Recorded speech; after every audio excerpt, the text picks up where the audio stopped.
अभी कुछ दिन पहले मैंने अरवा और उसना चावल पर एक वीडियो बनाया था। फिर मुझे याद आया कि एक काले या भूरे रंग का चावल भी पहले उपजाया जाता था, पर आजकल देखने को नहीं मिल रहा है। इस बार मैं खुद उसे लगाने का प्रयास करूंगा। हम लोग अपनी भाषा में उसे सेंगेल बाबा बोलते हैं, यानी आग से जला हुआ सा प्रतीत होने वाला धान। आज हम उसी चावल के पोषक गुणों पर कुछ चर्चा कर लेते हैं। जोहार साथियों, मैं मुकेश बिरुआ, आपका इस चैनल में स्वागत है। यह जो फ़ोटो आप देख रहे हैं, यह कोई साधारण धान नहीं है। यह हजारों साल पुरानी आदिवासी खेती का जीता जागता प्रमाण है। झारखंड के आदिवासी गांवों, जंगलों से लेकर उड़ीसा के कोरापुट तक इस काले धान ने हमारे पुरखों को ताकत दी, बीमारियों से बचाया और त्योहारों की थाली भी सजाई। लेकिन जब से हरित क्रांति आई, जब से सरकार ने हाई यील्ड वैरायटी थोपी, उन्नत नस्ल थोपी, तब से यह काला धान हमारे खेतों से गायब होता चला गया। आज का हमारा सवाल है, क्या हमने सिर्फ एक धान की किस्म खोई, या हमने अपनी ताकत, अपना पोषण और अपनी पहचान भी खो दी? आज इस वीडियो में हम 3 बातें समझेंगे। पहली तो काले धान और साधारण धान में पोषक तत्वों का वैज्ञानिक अंतर क्या है। दूसरा, आदिवासी इलाकों में काले धान की खेती की ऐतिहासिक जड़ें क्या है। और तीसरा, वह है म्यूटेशन, वह जेनेटिक रहस्य जिसकी वजह से धान काला बनता है। सबसे पहले बात करते हैं, इस काले धान में ऐसा क्या है जो सफ़ेद धान में नहीं है।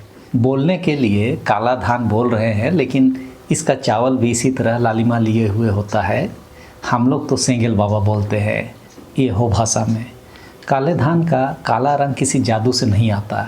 यह रंग आता है एंथोसाइनिन नामक कंपाउंड से, जो इस धान के प्रीकार्प यानी बाहरी परत में जमा होता है, विशेष रूप से साइनाडिन 3 ग्लूकोसाइड नामक एंथोसाइनिन से। वैज्ञानिक अध्ययनों के अनुसार काले धान में एंथोसाइनिन की मात्रा साधारण सफ़ेद चावल से 100 गुना अधिक होती है। जी हाँ, 100 गुना, जिस कारण से वैज्ञानिक इसे सुपर फूड मान रहे हैं। और यह एंथोसाइनिन एक शक्तिशाली एंटीऑक्सीडेंट है। यह हमारे शरीर में फ्री रेडिकल्स को नष्ट करता है। आप पूछेंगे फ्री रेडिकल्स क्या है? सरल शब्दों में, हमारे शरीर में जो ऑक्सीडेटिव स्ट्रेस होती है, जो कोशिकाओं को नुकसान पहुंचाती है, वह फ्री रेडिकल्स की वजह से होती है। काले धान का एंथोसाइनिन इसी को रोकता है। तो बिना समय गंवाए चलिए इस काले खजाने की खोज में निकलते हैं। जब हम चावल की बात करते हैं तो हमारे दिमाग में सफ़ेद या लाल चावल की तस्वीर आती है, लेकिन भारत के उत्तर पूर्वी आदिवासी राज्यों, झारखंड, उड़ीसा के आदिवासी इलाकों में एक विशेष तरह का धान भी उपजाया जाता है। हम लोग हो में उसे सेंगेल बाबा बोलते हैं। उसके पौधे आग में जले हुए से दूर से दिखते हैं। समझने के लिए हम काला धान कह सकते हैं या भूरा टाइप का। यहाँ मैं सफ़ेद चावल कहूँगा तो उसका मतलब अरवा चावल से है मूलतः, जो उसका जो कंपोजिशन में अभी तुलना करेंगे तो, क्योंकि आज उसी चावल को अधिकतर जनसंख्या खाती है और उन्हें पता होना चाहिए कि वे क्या खा रहे हैं। सेंगेल बाबा के चावल में प्रोटीन की बात करें तो सफ़ेद चावल में लगभग 2.4 ग्राम प्रति 100 ग्राम में होता है, जबकि काले धान में यही 10 ग्राम तक पहुंच जाता है, यानी 4 गुना ज़्यादा प्रोटीन होता है काला धान में। फाइबर की बात करें तो सफ़ेद चावल में मात्र 0.2 ग्राम, जबकि काले धान में 5.56 ग्राम तक होती है, यानी कि 27 गुना ज़्यादा फाइबर है। लेकिन सबसे चौंकाने वाला आंकड़ा है आयरन का। सफ़ेद चावल में केवल 0.2 ग्राम आयरन है, जबकि काले धान में 8.24 मिलीग्राम, यानी 40 गुना ज़्यादा आयरन। जिंक की मात्रा भी काला धान में उल्लेखनीय रूप से ज़्यादा होती है। यही एक्चुअली छिपी भूख से लड़ने का प्राकृतिक हथियार है।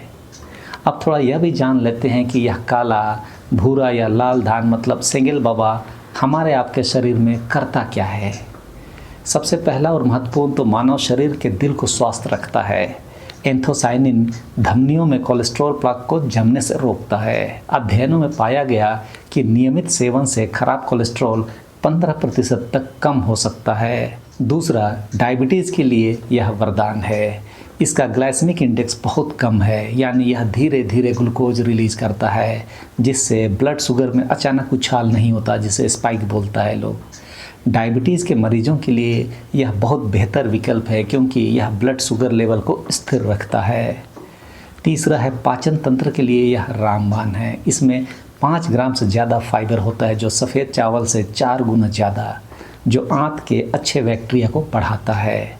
कब्ज हुआ, एसिडिटी और पेट की समस्याओं में यह राहत दिलाती है, जबकि सफ़ेद धान में फाइबर सिर्फ 0.2 ग्राम ही होती है।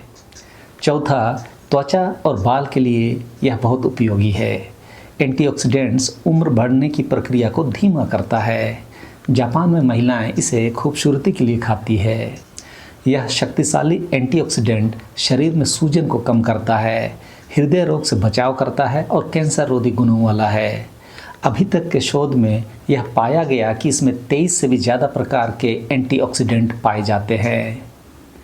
तो पांचवा, कैंसर रोधी गुण मौजूद है इसमें। शोधों में पाया गया कि काले, भूरे या लाल चावल के अर्क से ब्रेस्ट कैंसर और लीवर कैंसर की कोशिकाओं की वृद्धि रुकती है। यह ऑक्सीडेटिव स्ट्रेस को कम करता है, जो कैंसर का कारण बनता है। इसके अलावा दूसरे पोषक तत्वों की बात करें तो इस धान में ऊर्जा की मात्रा 145 किलो कैलोरी होती है, जबकि साधारण धान में 130 किलो कैलोरी ही होती है, यानी कि 11.5% तक ज़्यादा। कार्बोहाइड्रेट भी काला धान में 29 ग्राम होता है, जबकि सफ़ेद धान में 28 ग्राम। फैट काला धान में 1 ग्राम तक होती है, जबकि सफ़ेद धान में 0.02 ग्राम ही। इतना ही नहीं, यदि माइक्रोन्यूट्रिएंट्स की बात करें तो आयरन काला धान में 8 मिलीग्राम तक होती है, जबकि सफ़ेद धान में 0.2 मिलीग्राम ही, मतलब 4000% तक ज़्यादा। ब्लड की कमी तो यह चावल चुटकियों में ठीक कर सकता है।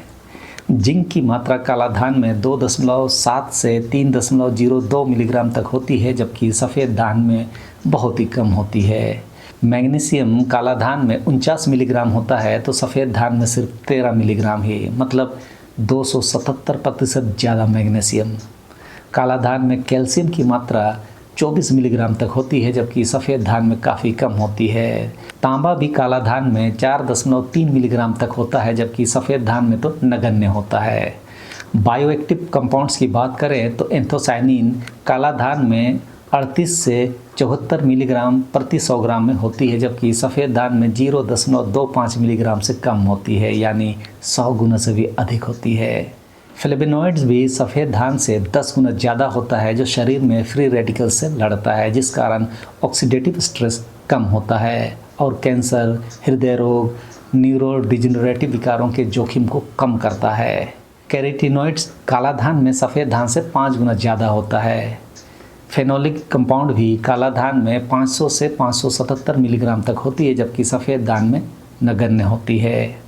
देखिए, आज यूनिसेफ और नीति आयोग की रिपोर्टें बताती है कि झारखंड, उड़ीसा, छत्तीसगढ़ के आदिवासी बच्चों में मल न्यूट्रिशन की दर सबसे अधिक है। लेकिन यह मल न्यूट्रिशन तब नहीं था जब आदिवासी परिवार काला धान, महुआ, सरगुजा और जंगल के साग खाते थे। जब से ग्रीन रिवोल्यूशंस की वाइट राइस कम पोषण वाली आई, तब से एनीमिया बढ़ी है, आयरन की कमी बढ़ी है। यह संयोग नहीं है। काले धान में आयरन की मात्रा इतनी है कि यह अकेले एनीमिया से लड़ सकता है, बिना किसी आयरन टैबलेट के। काले धान का लो ग्लाइसेमिक इंडेक्स इसे डायबिटीज़ में भी लाभकारी बनाता है। हमारे पुरखों ने यह धान साइंस लैब में नहीं चुना था। उन्होंने हजारों साल के अनुभव से यह जाना था कि यह धान ताकत देता है, रोग से बचाता है। आज का विज्ञान उन्हें सही साबित कर रहा है।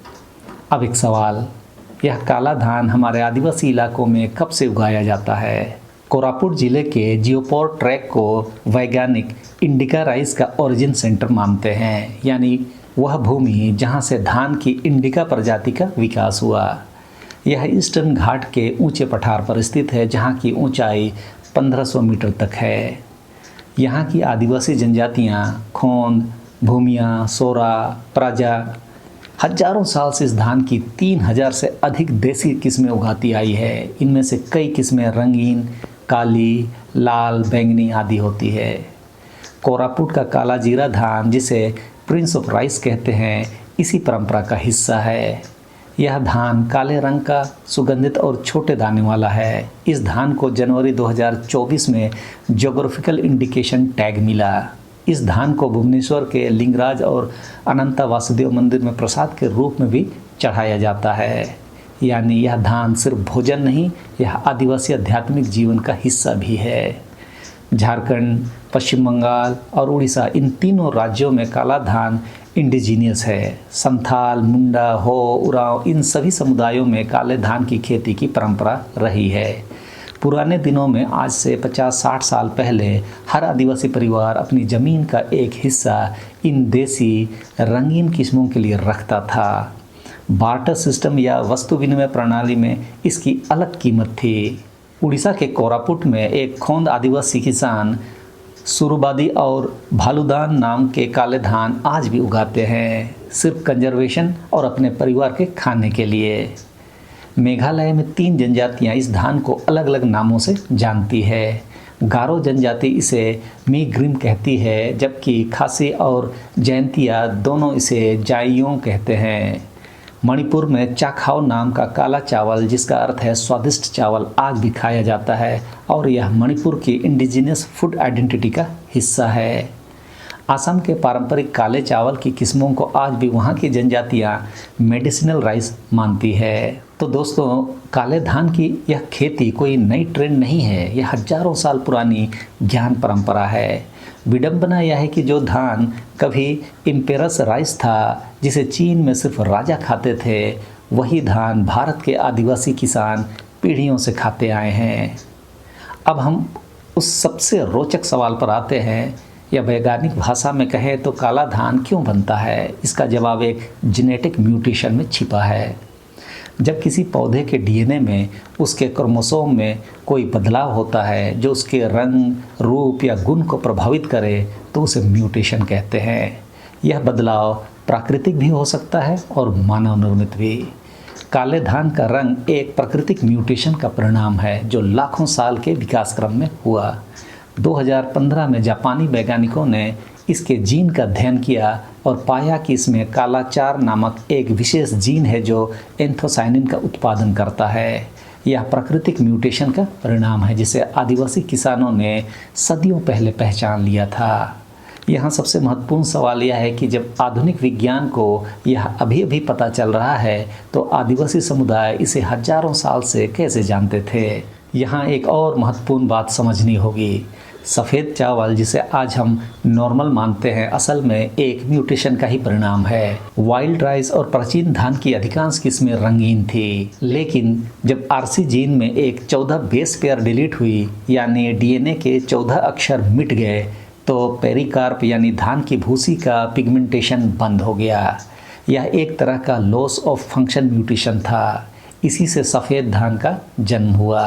कृषि की डोमेस्टिकेशन के दौरान, यानी कि घरेलू बनाने के दौरान, पालतू बनाने के दौरान, लगभग 7000 से 9000 साल पहले मनुष्यों ने जानबूझकर इस वाइट ग्रेन म्यूटेशन को सेलेक्ट किया, क्योंकि वाइट ग्रेन सॉफ्ट होता है, जल्दी पकता है और विजुअल रूप से साफ लगता है।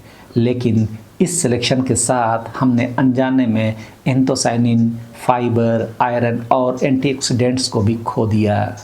काला धान एक तरह से प्रकृति की वापसी है। जब काला 4 जीन एक्टिवेट होता है तो यह एंथोसाइनिन बायोसिंथेसिस पाथवे को स्विच ऑन कर देता है। यही नेचुरल म्यूटेशन है जो काले धान को उसका रंग और उसके एक्स्ट्राऑर्डिनरी न्यूट्रिएंट्स देता है। वैज्ञानिकों ने पाया कि F2 जनरेशन में जब ब्लैक राइस और वाइट राइस को क्रॉस किया तो सेग्रीगेशन रेशियो 9:3:4 आता है, यानी ब्लैक, ब्राउन और वाइट। यह क्लासिकल मेंडेलियन जेनेटिक्स है। आदिवासी किसानों ने कभी डीएनए नहीं देखा था, लेकिन उन्होंने हजारों साल में देखा कि काला धान खाने से ताकत मिलती है, रोग कम होते हैं, बच्चे स्वस्थ रहते हैं। यह एम्पिरिकल ऑब्जर्वेशन ही था जो आज साइंस कंफर्म कर रही है। अब बात करते हैं कि आदिवासी समाज में काला धान किस किस रूप में खाया जाता है। सबसे पहले तो हंडिया, या जिसे हम राइस वियर कहते हैं। काले धान से बने हंडिया में प्रोबायोटिक होता है, पाचन क्रिया में बहुत लाभदायक होती है। विटामिन बी भी होता है। तो ये हंडिया, इससे जो बनता है वह गट बैक्टीरिया को बहुत सपोर्ट करता है। यानी कि आंत को बहुत ज़्यादा स्वस्थ रखता है।